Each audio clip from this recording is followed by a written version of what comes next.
Assalamualaikum warahmatullahi wabarakatuh. Nama saya Siti Syara Putri Pratama dari kelas KM 4603. Hari ini saya akan menyampaikan materi mengenai komunikasi interpersonal. Apa itu komunikasi interpersonal? Komunikasi interpersonal adalah komunikasi yang dilakukan secara verbal dan nonverbal antara dua orang atau lebih yang saling memberi umpan balik. Maksudnya, komunikasi interpersonal itu merupakan sebuah bentuk komunikasi yang dilakukan oleh dua orang atau lebih secara spontan dan tatap muka dan saling menerima feedback atau umpan balik, di mana sang pengirim pesan bisa menyampaikan pesannya secara langsung dan si penerima pesan bisa menanggapinya secara langsung pula. Selanjutnya ada tujuan komunikasi interpersonal menurut Joseph A. Devanto. Yang pertama, to learn atau untuk belajar. Maksudnya, komunikasi interpersonal ini memungkinkan individu yang terlibat dalam komunikasi bisa belajar mengenai dirinya sendiri ataupun orang lain, seperti sifat-sifatnya ataupun cara dia menanggapi suatu permasalahan. Selanjutnya, ada to relate atau untuk berhubungan. Maksudnya, individu yang melakukan komunikasi interpersonal untuk menjaga hubungan atau menjalin relasi dengan orang lain. Contohnya, ketika kita ada di lingkungan yang baru, kita berkomunikasi untuk menjalin sebuah hubungan yang baru juga di lingkungan yang baru. Selanjutnya, ada to influence atau untuk meyakinkan. Pada dasarnya, ketika kita berkomunikasi, pasti kita menggunakan makna persuasif untuk meyakinkan orang lain untuk melakukan sesuatu atau meyakinkan orang lain mengenai suatu permasalahan. Selanjutnya ada to play atau untuk bermain. Komunikasi interpersonal ini bertujuan untuk menghibur diri kita sendiri juga orang lain dengan cara bermain bersama. Bisa dengan lelucon atau bisa ketika kita menonton film komedi bersama. Dan yang terakhir ada to help atau untuk menolong. Komunikasi interpersonal ini bisa kita gunakan guna membantu orang lain. Seperti ketika kita memberikan saran dan kritik yang membangun untuk orang lain agar dia bisa melangkah lebih maju lagi. Selanjutnya ada efektivitas komunikasi antar pribadi. Aktivitas sebuah komunikasi itu merupakan hal yang sangat penting. Tujuan komunikasi akan tercapai bila komunikasi dijalankan secara efektif. Komunikasi interpersonal berperan sangat penting dalam kehidupan manusia untuk bisa menjalin hubungan dengan orang lain atau individu lain. Maka, ini adalah beberapa karakteristik efektivitas komunikasi antar pribadi. Yang pertama, ada keterbukaan atau openness. Agar komunikasi interpersonal berjalan dengan efektif, komunikator interpersonal perlu untuk terbuka terhadap lawan bicaranya.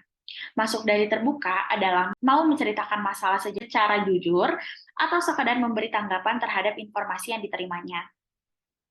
Jadi terbuka yang dimaksud itu bukan terbuka ketika kita menceritakan semua permasalahan hidup yang kita alami atau riwayat hidup yang kita miliki, karena hal-hal seperti itu tidak efektif juga untuk komunikasi. Selanjutnya ada empati. Empati adalah sebuah kemampuan untuk mengetahui apa yang sedang dialami atau dirasakan orang lain pada saat tertentu, secara emosional maupun intelektual. Ada beberapa cara untuk bagaimana kita menunjukkan rasa empati. Yang pertama, berpikir empati. Maksudnya, berpikir empati itu kita mengerti dengan apa yang orang lain rasakan. Dan yang kedua, ada merasakan empati. Maksudnya, kita rasakan berdasarkan orang tersebut rasakan. Selanjutnya ada sikap mendukung atau supportiveness. Komunikasi interpribadi yang efektif merupakan sebuah hubungan yang di dalamnya terdapat sikap saling mendukung. Jadi jika di suatu lingkungan tidak ada sikap supportiveness, maka komunikasi interpribadi pun akan terganggu. Nah, ini beberapa cara untuk menunjukkan sikap mendukung. Yang pertama, hindari menuduh dan menyalahkan. Kedua, hindari menilai secara negatif. Yang ketiga, tunjukkan kesediaan mendengarkan dan keterbukaan pikiran. Selanjutnya ada sikap positif atau positiveness. Sikap positif merupakan sikap yang baik dalam menanggapi hal tertentu, yang bisa ditujukan dalam pesan-pesan yang positif dan sangat dipengaruhi oleh pandangan positif terhadap diri sendiri. Nah, ada cara yang menunjukkan sikap positif. Yang pertama, temukan hal-hal positif dalam diri seseorang yang kita ajak komunikasi dan pujilah secara spesifik. Yang kedua, tunjukkan secara nonverbal bentuk kesenangan, seperti tersenyum atau kontak mata dan memberikan jarak yang relatif dekat. Selanjutnya, dan yang terakhir ada kesetaraan atau equity. Kesetaraan artinya sikap atau pendekatan yang memperlakukan setiap orang sebagai kontributor penting dan tidak tergantikan dalam sebuah proses interaksi. Jadi tidak ada yang lebih pandai, tidak ada yang lebih baik, tidak ada yang lebih tinggi, tidak ada yang lebih menawan, semuanya setara. Nah, cara menunjukkan kesetaraan dalam komunikasi itu, yang pertama, hindari kata seharusnya. Kedua, jangan menuntut. Ketiga, hindari menyela pembicaraan orang lain. Dan yang terakhir, akui dan respon perkataan orang lain.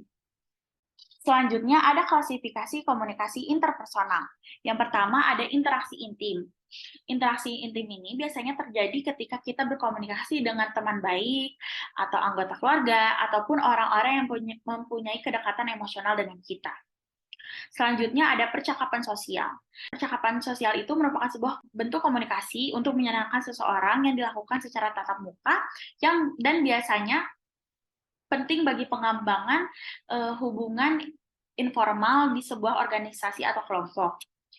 Yang ketiga ada interogasi atau pemeriksaan yang merupakan sebuah interaksi antar dua orang individu atau lebih yang ada di dalam kontrol dan meminta juga menuntut sebuah informasi dari orang lain. Dan yang terakhir ada wawancara, yaitu merupakan sebuah interaksi yang dimana melibatkan dua orang atau lebih dalam percakapan tanya jawab.